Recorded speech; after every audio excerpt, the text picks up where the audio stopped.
floor is yours. Tu me dis, hein. C'est bon? Allez, on est bon. Ok. Alors, bonsoir. Alors, attends, comment je vais. On peut laisser comme ça. Attends, je vais faire. Comment vous voyez là, en fait? Voilà. Ok. Alors, d'abord, bonsoir. Effectivement, cette semaine, on va parler, donc toujours dans notre chemin avec le Rav Wolbe, on suit l'ordre dû à l'Eshour. Donc, on est toujours dans le premier volume, au Shar Shlishi, et donc dans la troisième partie, et on va attaquer donc les pages 175 et suivantes, c'est-à-dire Kufain He et suivantes. Alors, avant ça, je fais un tout petit rappel sur un élément sur lequel on a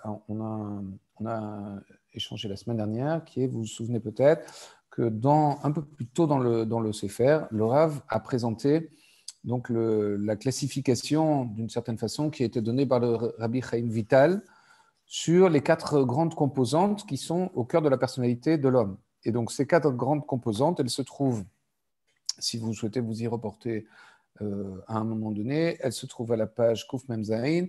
Et donc, le Rav Chaim Vital, le Rabbi Chaim Vital, explique, enfin, ou plutôt présente, voilà, on va dire, ou explique, que donc, la personnalité humaine s'articule autour de 4 éléments. De 4 éléments fondateurs, entre guillemets, qui sont, ça correspond au mot yesod, c'est-à-dire une sorte de fondement. Et donc, il y a le yesod qui dépend de l'élément terre, c'est-à-dire ça fait référence aux 4 éléments qui composent la matière, donc la terre, l'eau, l'air et le feu. Donc, c'est comme ça que le Rabbi Chaim Vital a classé, on va dire, les 4 grands aspects de la personnalité humaine. Donc, sur la base de cette classification, Vital a expliqué que donc, dans la personnalité de l'homme, il y a 4 grands yesodot, finalement, 4 grandes fondations, 4 grands fondements, qui sont, l'un dépend de l'élément terre, c'est yesod ha'af. L'autre qui dépend de l'eau, yesod ha'maim. L'autre qui dépend de l'air, yesod ha'ruach. Et l'autre qui dépend du feu, c'est-à-dire yesod ha'esh. Et dans cet ordre-là, en réalité, ça va crescendo en partant de yesod ha'afar, qui est d'une certaine façon qui représente l'ancrage fort de l'homme dans le corps et dans la matérialité. Le Yesod HaMaim, l'élément suivant, qui là aussi repasse à un autre niveau la relation entre l'homme et le monde extérieur. Alors, on avait commencé à parler de ça la semaine dernière. Le Rav avait expliqué que donc il y a dans le Yesod à Afar, il y avait la dimension d'une certaine forme de hatzlut, c'est-à-dire de paresse. Et le Rav de poursuivre son analyse en fonction toujours de ces 4 éléments, et cette fois-ci pour aller examiner un petit peu plus le Yesod HaMaim, c'est-à-dire la partie qui fait référence donc plus justement au plaisir et à la recherche des plaisirs de toute nature et des plaisirs liés au corps en particulier.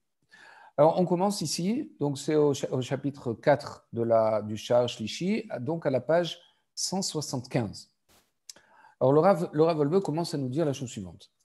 Il commence à nous dire que la vision de la Torah, c'est d'ouvrir devant nous un monde spirituel. C'est ce que dit le Rav au 2e paragraphe. La Torah nous invite à nous rendre dans un olam ruchani, c'est comme ça que le Rav le dit, un monde spirituel. Et le Rav nous dit qu'il ne s'agit pas seulement d'un espace dans lequel il y aurait quelques règles, quelques idées, mais bien c'est un environnement complet spirituel que la Torah met à notre disposition.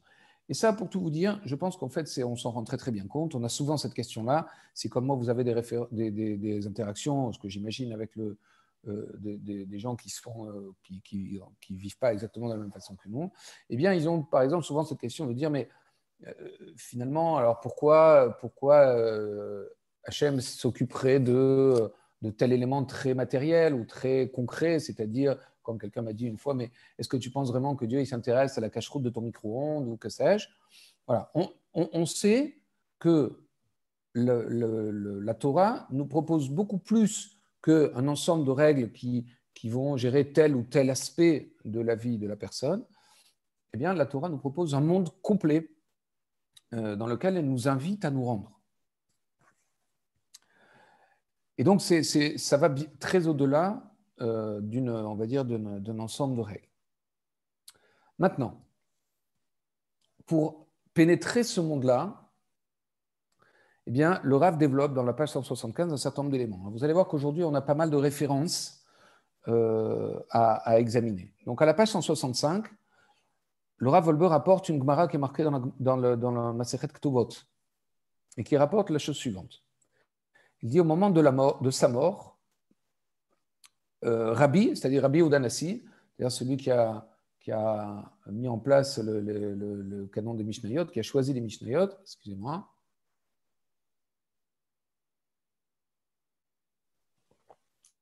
Eh bien, Rabbi Udanasi lève les yeux, lève les doigts vers le haut et dit, tu sais bien, Galoui viyadou lefanecha, il est dévoilé, il est clair devant toi, que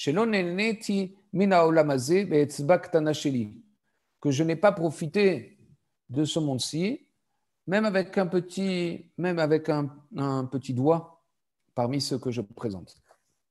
Alors c'est très intéressant cet aspect-là parce que, et c'est ce que dit le Rav, il dit, au moment de rentrer dans le monde spirituel, c'est un peu la lecture que fait le Rav Wolbe de ce passage de Gemara, qui est donc marqué dans Masechet Ketuvot à la page 104, Kuf Dalet Amud Aleph. Et dit le Rav Wolbe, c'est intéressant de constater qu'au moment de rentrer dans le monde supérieur, c'est-à-dire au moment de quitter ce monde, eh bien, Rabbi Udanasi a voulu souligner la forme de retenue dont il avait fait preuve pour ne pas se laisser, on va dire, entraîner vers les profits du corps, vers les plaisirs corporels, les plaisirs matériels. Et donc, le Rav de lire que c'est intéressant qu'à ce moment-là précisément, eh bien, Rabbi ait souhaité souligner ça, comme si, d'une certaine façon, c'était quand même cette idée de relation avec le monde matériel, et une relation ici telle qu'elle transparaît sous une certaine forme de retenue, eh bien, c'est cette forme de retenue, cette relation un petit peu en retrait, on va dire, eh bien, c'est une clé, d'après cette Sugia, c'est la lecture qu'en fait le Rav, c'est une clé pour justement aller dans le Olam Haïlion, aller dans le monde spirituel.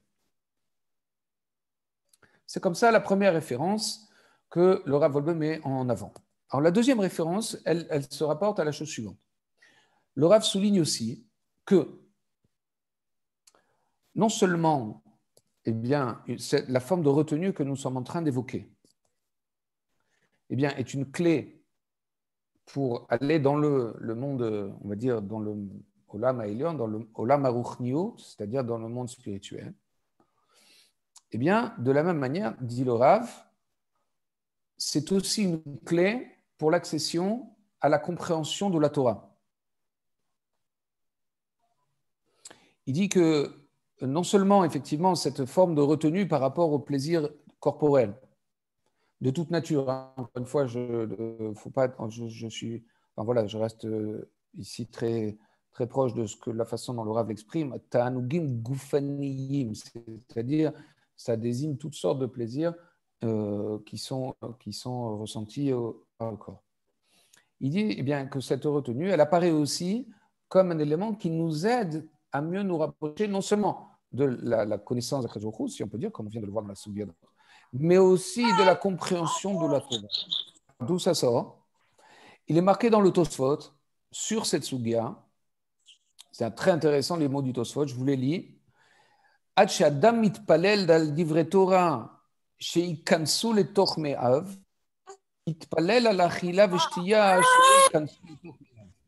Il dit plutôt d'une certaine façon que de prier pour que les paroles de Torah pénètrent le cœur de l'homme, c'est-à-dire, c'est un peu quelque chose qu'on aimerait tous, c'est-à-dire arriver à étudier une sugia, que d'abord tout soit clair et que tout soit mémorisé en première lecture.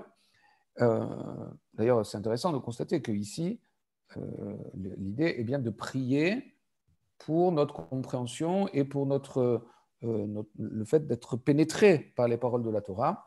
Disent les Tosfot, il dit, l'homme ferait mieux de prier pour que la nourriture et la boisson ne rentrent pas trop dans ses entrailles. Alors, il y a un petit jeu de mots ici dans le Tosfot, c'est que dans la première partie, il dit que plutôt que de prier sur les paroles de la Torah de façon à ce qu'elles rentrent dans ses entrailles, le Tosfot nous dit l'homme ferait mieux de prier pour que la nourriture et la boisson ne rentrent pas dans ses entrailles. Il y a cette espèce de, comment s'appelle, de symétrie, voilà, qui est une forme de jeu de mots ici dans le Tosfot. Il faut savoir que le Tosfot le rapporte au nom du Midrash. Il est marqué en fait dans le Tana de Béliaou Rabbah, qui est donc au chapitre 26. Vous verrez, c'est exprimé de manière un tout petit peu différente. Où là-bas, la version du Tana de Béliaou, c'est de dire que si un homme n'a pas réussi d'une certaine façon, telle que j'ai compris, je vous le soumets, je serai preneur de votre vision sur la façon dont c'est exprimé par le Midrash à l'occasion. Mais quand on lit le Midrash, on a plutôt le sentiment que c'est après avoir prié pour réussir dans le Limud Torah et se rendre compte que ça n'a pas porté ses fruits, que la prière n'a peut-être pas été complètement écoutée, alors, nous dit le Midrash Tana de Béliaou, il faudrait prier de manière à ce que la nourriture et la boisson ne rentrent pas dans nos entrailles. C'est un peu donc c'est une vision un tout petit peu différente. C'est-à-dire, d'après le Tosfot, ici, on a plutôt l'impression qu'il faudrait faire la prière plutôt sur le fait qu'on ne rentre pas de nourriture et de boisson, alors que d'après le Midrash, très modestement, c'est mon avis en tout cas, c'est comme ça que je l'ai compris, j'ai compris qu'effectivement, il fallait d'abord prier pour qu'on comprenne, et si ça ne marchait pas, alors il fallait se tourner de l'autre côté sur la dimension de retenue matérielle. Voilà, mais n'importe comment, que ce soit dans le Tosfot qui rapporte le Midrash ou que ce soit dans cette source dans le Midrash direct, ce qu'il ressort, c'est qu'effectivement, la retenue vis-à-vis de la nourriture semble être, et ça c'est clairement dans mes corottes ici qui sont rapportés par le Rav, eh bien, semble être une clé là aussi pour accéder au Limud Torah. Bien. Alors, encore en Mécor, nous dit le Rav, toujours à la page 175, que ce n'est pas seulement dans le Limud Torah, mais aussi dans la Tefila qu'on trouve cette idée-là. On trouve cette idée-là, il est marqué dans le Rabbeinu Yonah, sur le Rift, sur Masechet Berachot, il est marqué comme ça, comme chez Amro Akadmonim, que chez Tirtse Leitpalel Pshot Gufra Me'al Nishmatecha. Quand on doit prier, eh bien, on devrait d'abord, effectivement, enlève ton corps, nous dit le Rabbeinu Yonah, de ta neshama, c'est-à-dire déshabille ta neshama de son corps. Moi, je comprends de son corps qui l'encombre d'une certaine façon. Et là aussi, ressort bien l'idée, d'après ce Rabbeinu Yonah, que le corps est là, cette fois-ci, non plus un obstacle seulement au Limud Torah, mais bien à la Tefila. Donc voilà, donc à ce stade-là, on a toutes ces mécorotes qui nous présentent finalement le corps comme un espèce d'élément restrictif par rapport à l'élévation spirituelle. Alors, nous dit le Rav, toujours à la page 175, il dit, c'est pas seulement d'ailleurs les plaisirs qui sont un facteur limitant par rapport à notre élévation personnelle, mais bien, c'est pas seulement le plaisir en tant que tel, mais c'est aussi, on va dire, les moyens, la recherche des moyens qui vont rendre ce plaisir possible. Et là, sans surprise, on trouve l'argent. Nous dit le Rav Wolbe, l'argent, la recherche de la richesse, on va dire, eh bien, est elle aussi un élément qui, nous dit le Rav ici, est un élément qui nous bloque sur le chemin de l'accession à la vie spirituelle. Alors que c'est marqué dans le Chod Chaim du Rosh, il est marqué la chose suivante,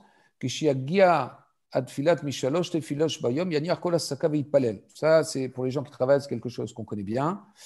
Nous dit le Rosh dans le Chod Chaim, il dit lorsque arrive le moment de la tefila dans la journée, une des 3 tefilotes qui sont dans la journée, eh bien, la personne doit laisser tomber tout ce qu'il fait et doit aller faire la tefila. Si vous êtes comme moi, ou si voilà, je pense que tous les gens qui travaillent ont certainement eu parfois cette question complexe à répondre, comment je fais pour faire mincha alors que je n'ai pas le temps, qu'on est en hiver, et que, etc., et que je suis en rendez-vous, machin. Donc ça, c'est des questions, on va dire, classiques. Mais en tout cas, on voit bien que là aussi, eh bien, la recherche de l'argent, là, peut aussi être un élément qui nous challenge un peu dans notre façon de vivre et dans notre ancrage dans la tefila, en l'occurrence. Alors, c'est ça que dit le Rosh. Il doit laisser tout ce qu'il est en train de faire et se mettre à prier. Et dit le Rosh, c'est une tournure intéressante que le Rav va venir expliquer maintenant. Le Rosh nous dit, et il doit garder ses yeux de ne pas, les porter sur quelque chose qui ne lui appartient pas. Ok, voilà ce qui est marqué dans le Chod Chaim du Rosh. Dit le Rav Wolbe sur ce passage, il dit, pour se libérer, il dit la tfila, la tfila, on le sent bien, c'est un chemin intérieur. Voilà, ça, je pense que ça tombe sous le sens. Il dit là-dessus, le Rav Wolbe, il dit Muchach Adam liishtacher legamre mikol inyanav achitzoniim leaniar kol asakav. Donc là-dessus, très clair, nous a dit le Chod Chaim, expliqué par le Rav Wolbe, il faut dégager tout ce qu'on est en train de faire lorsque l'horaire de la tefila se présente, et on doit tout laisser tomber. Alors maintenant, comment je fais? Dit le Rav Wolbe, il dit Ketzad ya'aseh ve'alo achemda bo'eret belibo lekesev letanugim. Il dit, mais comment je fais? Parce que concrètement, ça, je trouve ça sympa à lire, c'est-à-dire, c'est, je pense, proche de nous. Il dit le Rav, il dit, mais la convoitise, entre guillemets, même si le mot est un peu fort peut-être, mais c'est comme ça qu'on pourrait le traduire, l'envie ou la convoitise brûle dans le cœur de la personne, pour l'argent ou pour les plaisirs. Qu'est-ce qu'il doit faire? Yishmor enav mikol davar she'eno shelo. Il doit garder ses yeux afin que ces derniers-là ne se portent pas sur quelque chose qui n'appartient pas à la personne. Et de façon à ce que justement, eh bien, cette convoitise baisse. C'est-à-dire l'idée, de nouveau ici, telle qu'elle apparaît dans le Chod Chaim, c'est bien de dire comment on fait pour justement faire baisser un petit peu cette aspiration sur laquelle on va revenir. Eh bien, tout simplement, il ne faut pas regarder ce qui ne nous appartient pas. Alors, peut-être on pourrait dire garder les yeux rivés sur ce qui nous appartient. Mais en tout cas, ne pas regarder ce qui ne nous appartient pas. Et alors, et c'est très intéressant, nous dit le Rav Wolbe la chose suivante. Il dit le Mekor, le Divrei HaRosh, il dit la source de ce qui est marqué dans le Chod Chaim du Rosh, lui semble, au Rav Wolbe, que ça se trouve dans la Masechet Derech Eretz Zuta. Vous savez qu'il y a 2 Masertot Derech Eretz. Vous savez aussi qu'il y a la Masertot Ktanot, il y a des petites Masertot. Et il y a 2 Masertot Derech Eretz. Il y en a une grande et une petite.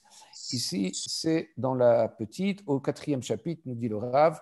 Et voilà ce qui est marqué. Al titen eir enecha lemamon she'eno shelcha, shehen mashkaot sharei shamayim. Incroyable ce qui est marqué dans ce Masechet Derech Zuta, donc la petite. On nous dit, ne porte pas tes yeux sur de l'argent qui n'est pas à toi, parce que ça fait fermer, ça accélère, on va dire, ça ferme les portes du ciel. Incroyable. Kloma.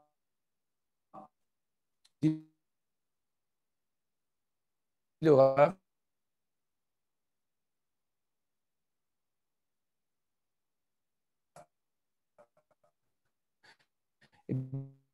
Eh bien, c'est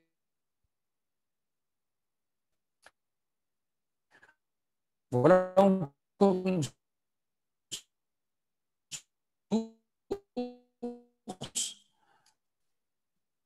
qui nous dit à quel point finalement notre foi bien être sous limite, quoi, est une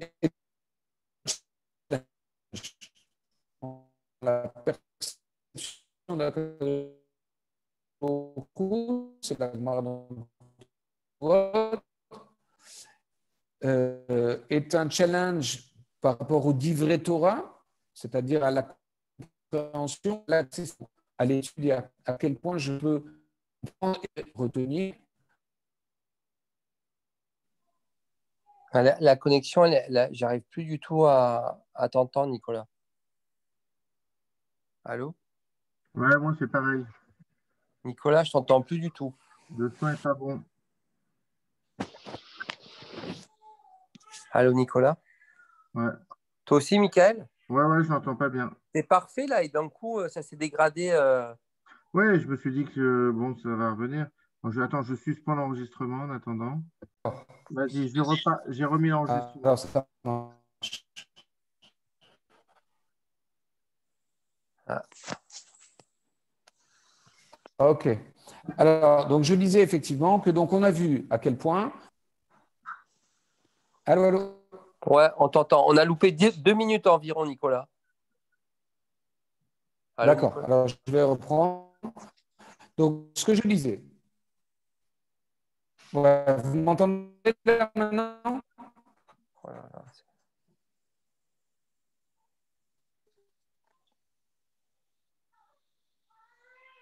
Allô?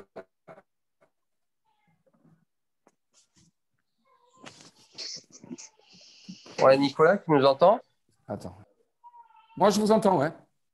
Ah, là, c'est Et bon. vous m'entendez, vous? Je te vois plus, mais je t'entends. Ouais, je t'entends très bien là. Ah, ok. Je ne sais pas pourquoi, mais ça ne marche pas bien. Alors, parce que normalement, moi, La j'ai connexion est la pas bonne de ton caméra côté. allumée. Vous devriez me voir. Ah, Nicolas, ils mettent alors, la attends, bande qu'est-ce que je dois passante de faire ton là? côté est faible. Alors, je vais essayer de changer de connexion. Alors, d'accord? Je Ouais, me connecte 1 minute alors. OK? voilà, je suspends. OK.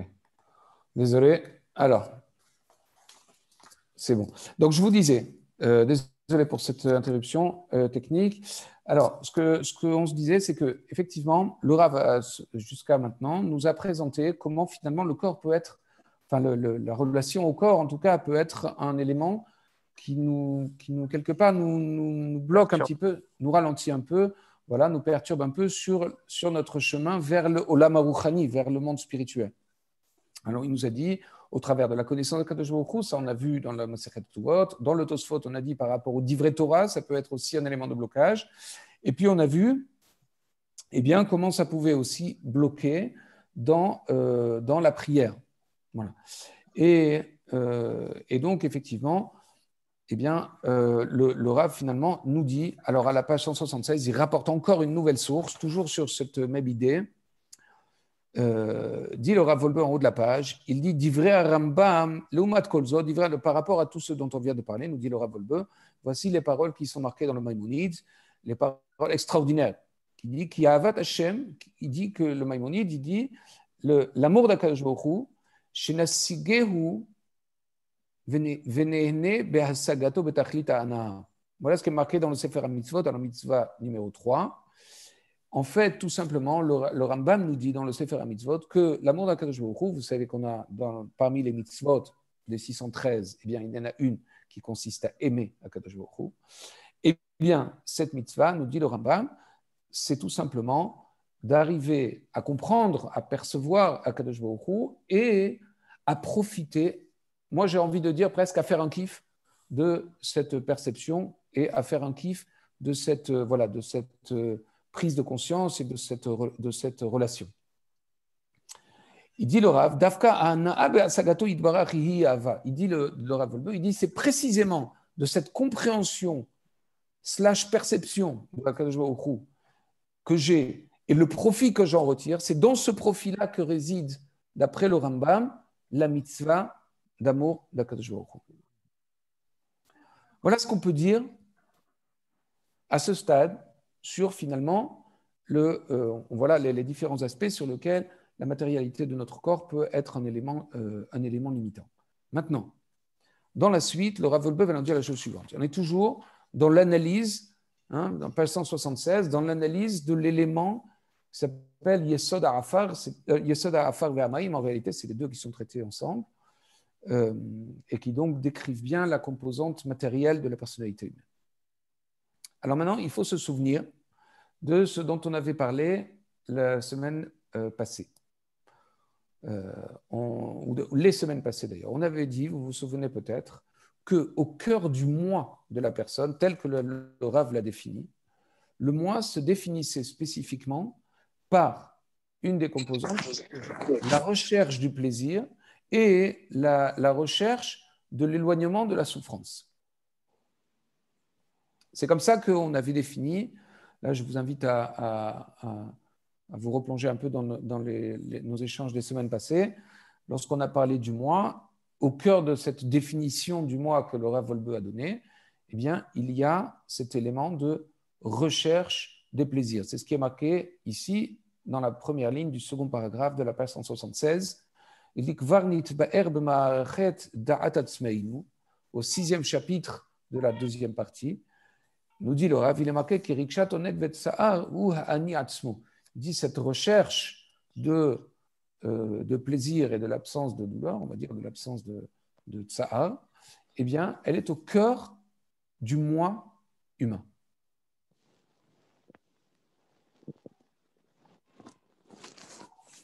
Voilà.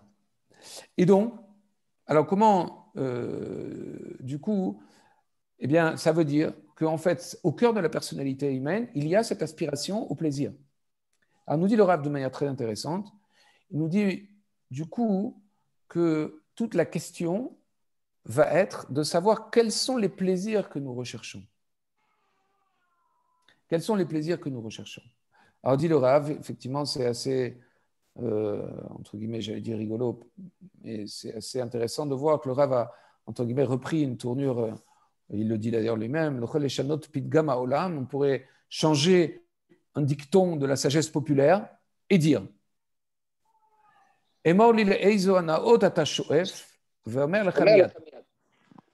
dis-moi vers quel type de plaisir tu aspires et je te dirai qui tu es. Il dit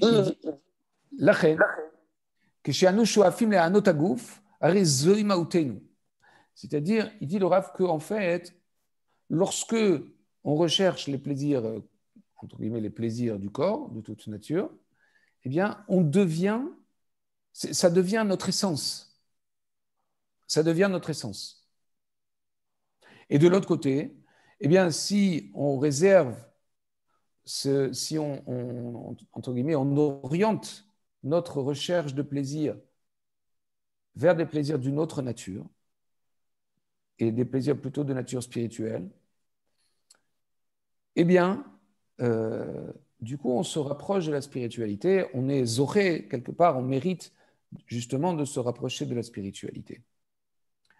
Et c'est ça, je pense, une des grandes nécoudotes de ce soir. S'il y a quelques éléments très simples à retenir de ce soir, c'est certainement celui qui vient. C'est que le Rav nous dit finalement que c'est ça l'amour d'Akadosh Baruch Hu. Comme il a dit le Maïmonide, qu'est-ce qu'on doit apprendre à faire? On doit kiffer la Torah. Voilà, de manière la plus simple du monde, ce qu'on est en train de dire, ce que le Rav est en train de dire, je le résume avec des mots, un peu simples, peut-être simplistes, certains diront, mais on doit kiffer la Torah, tout simplement. C'est-à-dire, je dois apprendre à orienter ma recherche de plaisir vers autre chose. Alors, très bien. Une fois qu'on a dit ça, le Rav prend une précaution. Et elle est, de mon point de vue, pour tout vous dire, je la trouve très, très bienvenue. Parce que jusqu'à maintenant, vous l'avez bien noté, on a présenté la relation entre l'homme et le corps, entre l'homme et les plaisirs, comme une relation fondamentalement négative. C'est-à-dire, jusqu'à là, on a beaucoup évoqué le corps et les plaisirs comme un élément limitant. Le Rav veut nous rappeler la chose suivante à la page 176. Il dit Anam echouvan basé les sigoufim, ou le miyot echol veshtot. Il n'est pas question ici de ce. Je cherche depuis le mot depuis tout à l'heure. Sigoufim, quelqu'un connaît le français pour sigoufim? C'est des sortes d'actes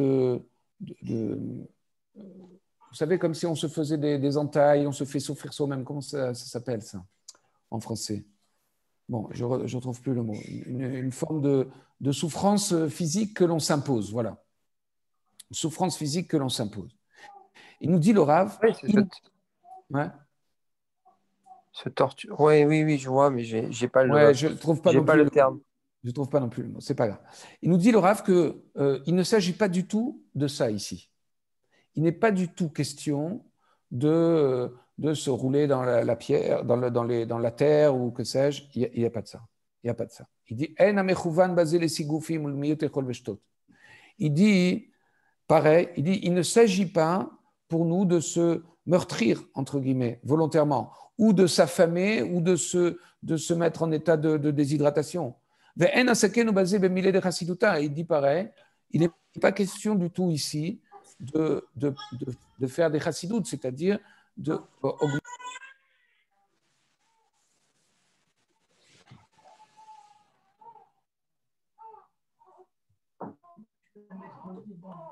Elle dort?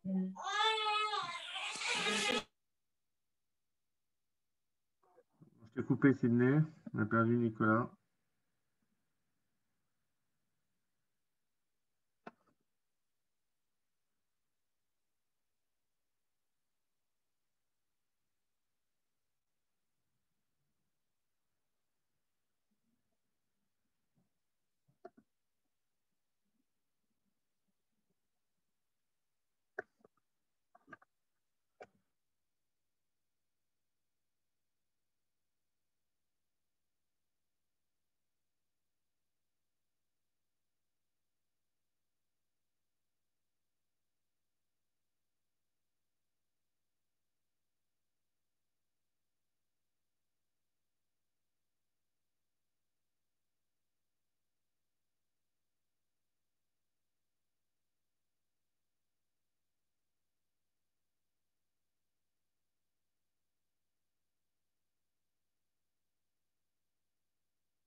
Voilà, décidément, c'est vraiment dur là ce soir. Excusez-moi encore. Vous m'entendez là maintenant? J'ai changé, j'ai passé sur mon téléphone pour éviter le casse-tête. C'est bon, vous m'entendez? Moi, je t'entends assez bon, Nicolas. D'accord. Désolé, mais du coup, je ne sais pas bien comment faire avec la caméra. Je ne sais pas trop si on me voit ou pas. Non, c'est pas grave. Alors, donc ce qu'on disait effectivement, c'est que le Rav nous dit, il n'est pas du tout question ici de prévoir. Je vais voir si. Ah oui, parce que. Voilà. Désolé, du coup, il n'y a plus le fond, mais ce n'est pas grave. Il n'est pas du tout ici question. Mille excuses encore. Nous dit le Rav, il n'est pas du tout ici question de se meurtrir et de s'affamer, de tout ça. Rien de tout ça. Rien de tout ça. Il dit la même chose. Il nous dit, il n'est pas du tout question de, on va dire, d'attitude de midat chassidout, quoi, d'une certaine façon, de piété exceptionnelle. Il nous dit le Rav Nekuta Dadvarim, le point ici, c'est de ne pas s'enfoncer, entre guillemets, de ne pas s'enfoncer dans Ta'anugé Agouf, de ne pas se laisser couler, on va dire, dans les plaisirs du corps. Donc vous voyez bien qu'en réalité, le point du Rav ici n'est pas, et je trouve que c'est une précision qui est quand même essentielle, c'est que le point n'est pas du tout d'invalider totalement les plaisirs du corps, ce qui serait, ce qui semblerait presque étrange, mais bien de dire, on doit savoir les manipuler, on doit savoir les gérer, de manière à ne pas complètement se laisser aspirer dans ses plaisirs corporels.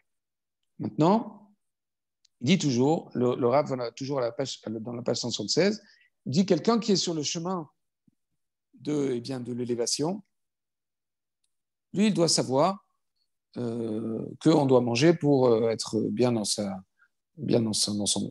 corps, quoi, c'est-à-dire avoir le minimum de santé, de force requise pour faire ce qui doit être fait, ou d'honorer la personne chez qui on mange, ou que sais-je. Mais, pareil, on doit avoir des relations à l'argent qui sont des relations basées sur la mesure.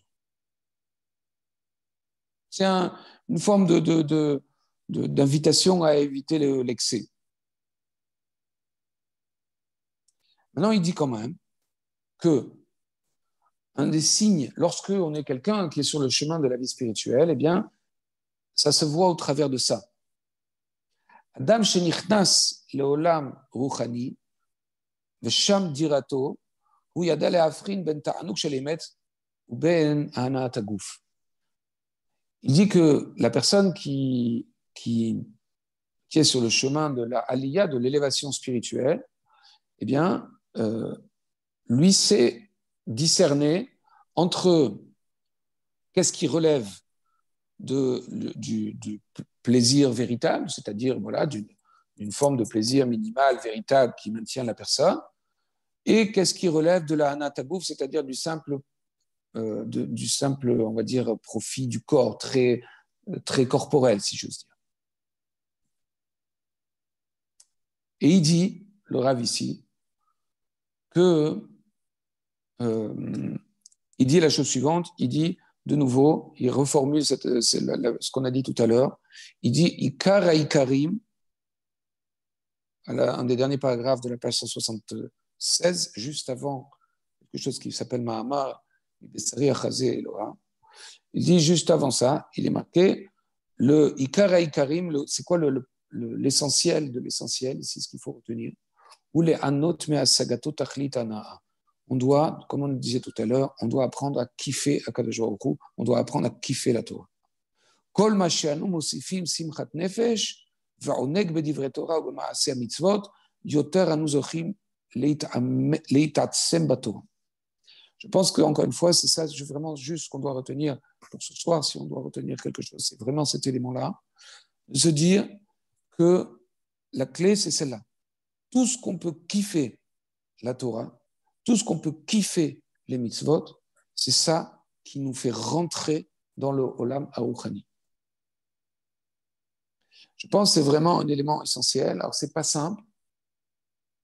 C'est vrai que c'est pas simple.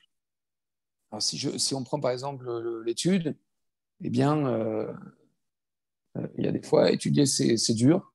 Pour ceux qui font d'Afiomi en particulier en ce moment, on vient de rentrer depuis 48 heures dans le Sugya de Bechadina Sgan HaKohanim, qui est une Sugya de Touma Vetahara pendant quelques dapim, Sugya difficile. Eh bien, voilà, pas simple. Maintenant, très humblement, là, je me permets une toute petite digression personnelle, toute réflexion, quoi, on va dire. C'est que, en fait, il me semble, ça vaut pas plus que mon avis personnel, mais il me semble que lorsqu'on rentre dans l'étude, eh bien, chacun, on peut trouver quelque chose qui nous convient. On peut trouver quelque chose qui va nous parler. Alors, il y a la halakha. Moi, je vois autour de nous, je sais pas, autour de nous, on voit bien. Et regardez autour de vous, vous allez voir, il y a des gens qui kiffent la halakha. Il y a d'autres qui kiffent il y a des grands kiffeurs du Mishnah Berurah, il y a des grands kiffeurs du Yalkut Yosef, il y a des grands kiffeurs des Midrashim, il y a des grands kiffeurs de la Marshava, il y a des grands kiffeurs du Talmud, il y a des grands kiffeurs du Iyun dans le Talmud, des Rishonim, etc., etc. Et finalement, il me semble qu'en réalité, chacun, on a le moyen de trouver à un moment donné un méga kiff dans l'étude. Un méga kiff dans l'étude. Et franchement, moi, je peux vous partager de manière très, très modeste que voilà, moi, de temps en temps, voilà, c'est vrai, on kiffe parce qu'on trouve une idée intéressante, on trouve la réponse à une question qui nous fait kiffer, ou une réflexion qui nous fait kiffer. Voilà, l'autre jour, je vous disais, je pense que je vais vous en parler, parce que j'en parle autour de moi en ce moment, c'est un sujet qui me fait réfléchir. dans le Maharal, il apparaît, il fait une étude beaucoup basée sur les contraires. Et donc, il développe un petit peu le sujet des contraires et la relation que deux choses qui sont l'une le contraire de l'autre entretiennent. Bon, voilà, c'est un sujet où, comme je disais à mon fils il y a 48 heures, il est marqué, on a le thème de la lumière et de l'obscurité, qui est, à mon avis, un thème super intéressant, et en particulier le thème de la nuit. Voilà, donc on voit qu'il peut avoir plusieurs, on voit que la nuit, elle peut être vue sous différents aspects, certains positifs, certains négatifs. Et bon, au travers de cette discussion avec mon fils ces dernières semaines, eh bien, on a trouvé un mécorde, rapporté dans un des commentateurs du Midrash, qui dit que dans le Zohar, par Toldot, Yitzhak, un des Avot, est comparé à l'obscurité, ce qui est assez inattendu comme comparaison. D'ailleurs, le commentateur en question avait bien mentionné que certaines versions de ce Zohar-là, il me semble, avaient été corrigées, justement parce que ça mettait un peu mal à l'aise de comparer Yitzhak à l'obscurité. Mais peu importe. Voilà, ce que je veux dire par là, c'est que chacun doit pouvoir trouver un truc qui le fait kiffer. Et très sincèrement, je nous invite à nous centrer là-dessus, parce que, nous dit Laura Volbe, et je crois que c'est un des grands enseignements de ce soir, c'est la clé pour nous pour accéder au Lama Rouhani, c'est-à-dire prendre ce que nous sommes au fond. Et là-dessus, là aussi, le Rav nous a invités depuis plusieurs semaines à essayer de savoir qui nous sommes, à essayer de savoir quelle est notre grande qualité, peut-être notre grand challenge. Et en tout cas, prendre ces différents éléments, accepter leur présence, et puis s'en servir pour identifier vers quelle route aller peut-être. Je prends l'exemple de l'étude, mais quelque part dans les mitzvot, c'est un peu je pense que c'est aussi comparable. Et là, il revient à chacun finalement d'arriver à trouver un chemin vraisemblablement personnel, mais en tout cas avec un point commun pour tous, qui est comment je peux kiffer la Torah. C'est ce que je crois le Rav a voulu nous dire dans les passages de ce soir. Alors, je vais reprendre aussi à la fin de la page 176 et au tout début de la page 177, et après je m'en arrêterai là, du coup je ne vois pas, non, mais je vais surveiller l'heure. Donc on va peut-être finir avec un tout petit peu d'avance ce soir, ou alors vous me direz, le thème de la semaine suivante, c'est un thème sur le Yesod HaRuach, c'est-à-dire c'est un thème qui va être centré autour du langage. Bon, là, effectivement, là, dans le découpage, je propose de m'arrêter avant, mais vous me direz. Alors, en bas de la page 176, de ma page suivante. Ça tombe bien parce que moi, mon PC doit rebooter dans 1 minute. Ah, d'accord. D'accord. Windows, voilà. Ah ben voilà, donc c'est ça que j'ai dû avoir aussi, moi. Parce qu'effectivement, mon truc s'est arrêté, je ne sais pas pourquoi. Ouais, moi, j'ai une mise à jour Windows, je ne sais pas d'où ça vient. Mais bon. Bon, ok. Alors, en tout cas, le Rav nous dit la chose suivante. À la fin de la page 176, il nous rapporte une lettre d'un grand Chacham qui s'appelle le Rav Simcha Zissel. Que je ne me trompe pas, c'est bien ça.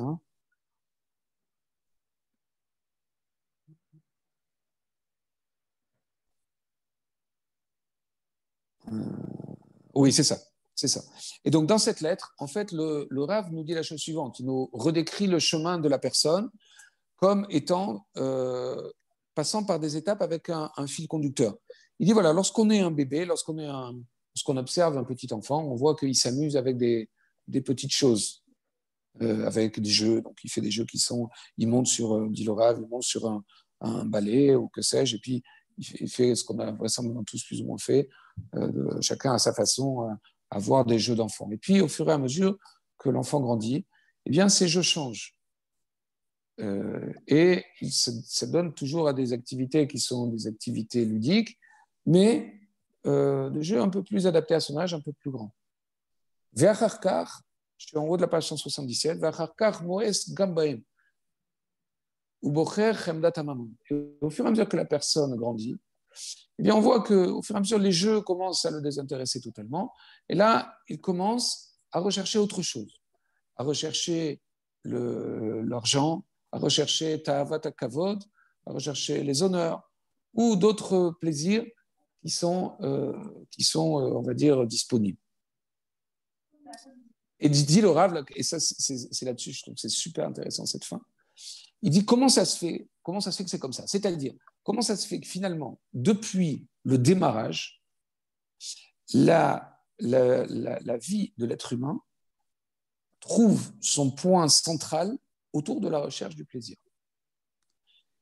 Et il dit la chose suivante. Il dit Umipne shebe'emet briyato mimekor shel oneg nifla me'od be'olam ha'elyon. Il dit parce que tout simplement, à la racine de la création de la personne, eh bien, c'est ça qu'il y a. C'est-à-dire, le principe fondateur de la création de l'humain, c'est un principe centré autour du plaisir. Alors, ce centrage autour du plaisir, il vient de Olam ha'elyon, c'est-à-dire du monde spirituel, si on peut dire. Il dit le Rav, c'est un plaisir incroyable.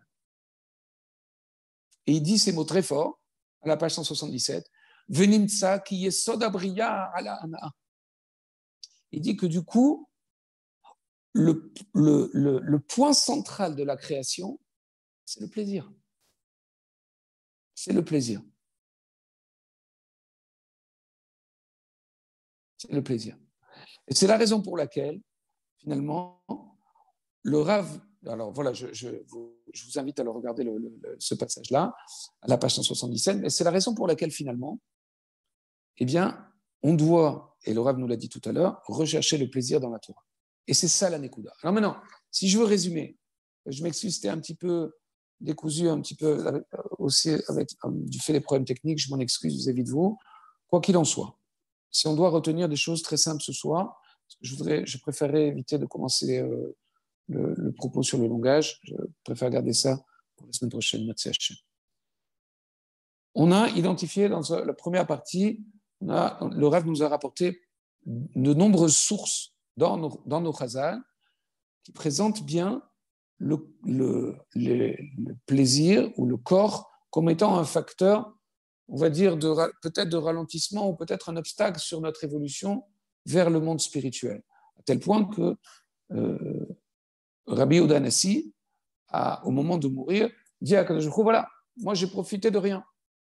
Comme quoi, c'est vraiment cette espèce de retenue par rapport au plaisir qu'évoque Rabbi Yehuda Hanassi, qui a l'air d'être une clé vers le monde spirituel. Et donc, le Rav va développer sur toutes ces sources pour arriver finalement à nous dire que, eh bien, le Maïmonide a défini l'amour qu'on doit avoir pour Akadosh Baruch Hu, mitzvah gimel, comme étant tout simplement le kiff de la compréhension d'Akadosh Baruch Hu, le kiff de la perception d'Akadosh Baruch Hu. C'est ça, aimer Dieu. Aimer Dieu, c'est je kiffe de le comprendre, je kiffe de le sentir. Maintenant, ça, c'est toute la première partie. La deuxième partie, on a dit, le Rav nous a rappelé qu'au cœur du moi humain, comme lui l'a défini il y a quelques semaines, eh bien, on trouve précisément cette notion de plaisir. Et donc, finalement, la clé qui doit me permettre de résoudre finalement cette espèce de, pas de contradiction, mais de dilemme entre le fait que d'un côté, la recherche des plaisirs du corps, eh bien, est un frein sur mon évolution spirituelle, et le fait que de l'autre côté, c'est ce qui ressort des dernières références que le Rav a rapportées, la recherche du plaisir est au cœur de l'humain. Elle est l'être humain d'une certaine façon. Et par contre, ce que le Rav nous a dit, c'est que, attention, on est au sens EST, on est ce que nous recherchons. On est les plaisirs, on s'identifie aux plaisirs que nous recherchons. C'est la raison pour laquelle, eh bien, la clé que nous donne le Rav ce soir, et elle est certainement fondamentale, c'est tout simplement d'arriver à se dire que la clé est tout simplement que je dois kiffer la Torah et les mitzvot. Et encore une fois, très humblement, je pense que par contre, une fois qu'on a dit ça, eh bien, ça se décline au niveau de l'individu et que à chacun de nous de trouver ce qui le fait kiffer. Comme c'est marqué, on connaît ça, c'est marqué dans le Chazal, En l'adam omed et la mitochba sheli bochafet, c'est-à-dire un homme, il kiffe d'étudier dans ce que son cœur lui dicte, ce que aime son cœur, c'est ça qui le fait kiffer. Et donc, de temps en temps, eh bien, il faut arriver à se donner comme point directeur le kiff. Je dois absolument kiffer la Souga. Si c'est un Tosfot, c'est un Tosfot. Si c'est autre chose, si c'est du Midrash, si c'est de la Marshava, n'importe quoi, mais c'est ça la Nekuda. Et je pense que c'est effectivement une bonne façon pour nous d'orienter notre recherche de plaisir, qui de nouveau est au cœur de notre personnalité, est au cœur de ce que nous sommes, mais de l'orienter dans une direction qui nous permet de nous orienter vers l'élévation et l'accès au Olam Rouhani. Voilà, je vous propose qu'on en reste là, même si je pense que je suis un petit peu en avance. Mais voilà, si vous êtes d'accord, je m'arrête là et on parlera du langage immense. On a eu quelques problèmes techniques, mais l'essentiel était là. Merci beaucoup. Voilà, désolé, merci à tous. Merci à tous, Shavuot. À bientôt, merci. Bye bye.